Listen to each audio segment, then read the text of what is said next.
और आदित्य की पहली मुलाकात कॉलेज के पहले दिन हुई थी। दोनों एक दूसरे के लिए बिल्कुल उल्टे थे।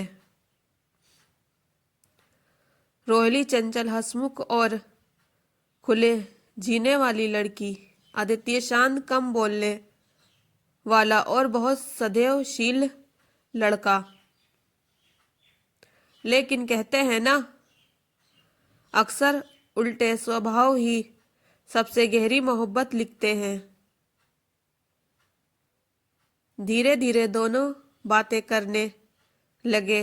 छोटी मुलाकात बड़ी होने लगी और बड़ी मुलाकातें प्यार में बदल गई। वे हर पल साथ बिताते थे।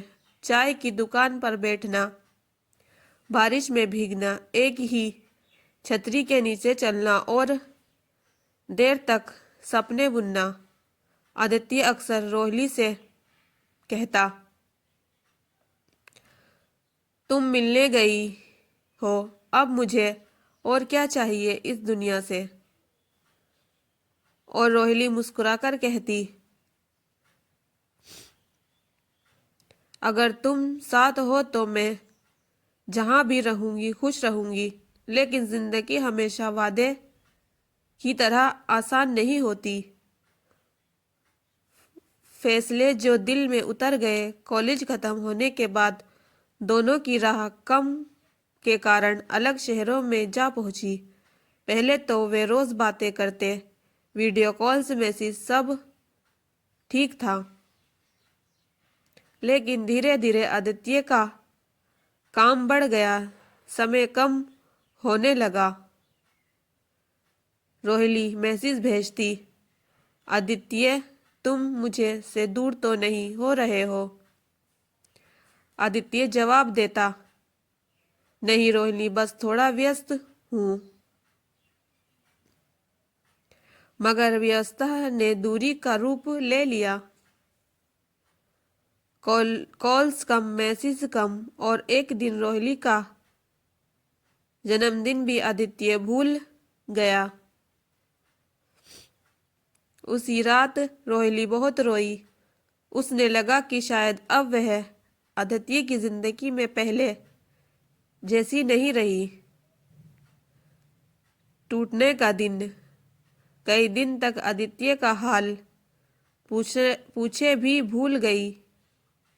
जब रोहिणी ने आखिरी कॉल की और पूछा, क्या हमारी जगह अब कोई और ले चुकी है, आदित्य चुप रहा।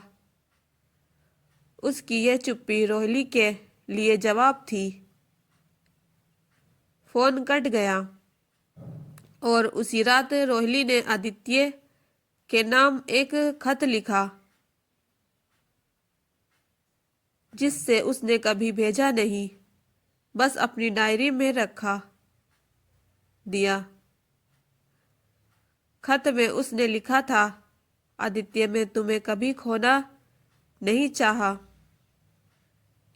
पर शायद मोहब्बत में सिर्फ प्यार काफी नहीं, समय भी देना पड़ता है। तुमने समय नहीं दिया, इसीलिए हमें खो गए। मैं तुम्हें दोष नहीं देती, शायद मैं ही तुम्हारी जिंदगी का ठहरवा थी और तुम आगे बढ़ना चाहते थे। बस इतना जाना, मैं आज भी तुम्हारी कमी के साथ जीना सीख रही हूँ। कुछ दिनों बाद रोहिली पूरी तरह टूट कर अपने शहर लौट गई, मगर आदित्य कभी भी पूरी तरह आगे नहीं बढ़ पाया। जब उसे एहसास हुआ कि रोहिली ही उसकी असली खुशी थी, तब बहुत देर हो चुकी थी। आखिरी मुलाकात का सच। 2 साल बाद आदित्य उस पुराने कॉलेज में गया जहां उनकी पहली मुलाकात हुई थी। वह वही बेंच पर बैठा जहां रोहिली बैठा करती थी।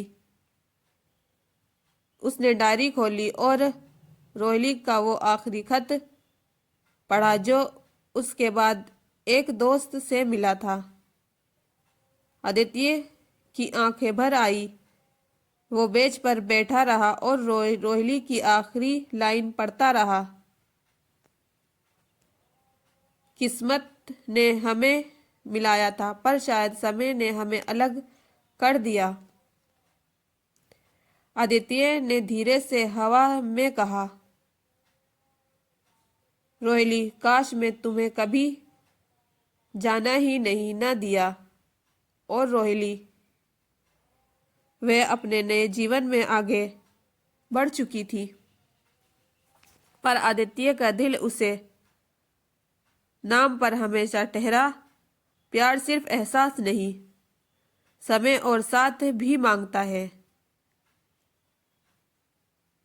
जो लोग आपके लिए कीमती हैं, उन्हें देर होने से पहले संभाल लीजिए। हमारे चैनल को सब्सक्राइब कीजिए एंड फॉलो भी कीजिए और कमेंट में बताइए आपको ये कहानी कैसी लगी और शेयर कीजिए friends. I request you, thank you, love you all. Please मेरे 1000 सब्सक्राइब कर दीजिए फ्रेंड। Thank you.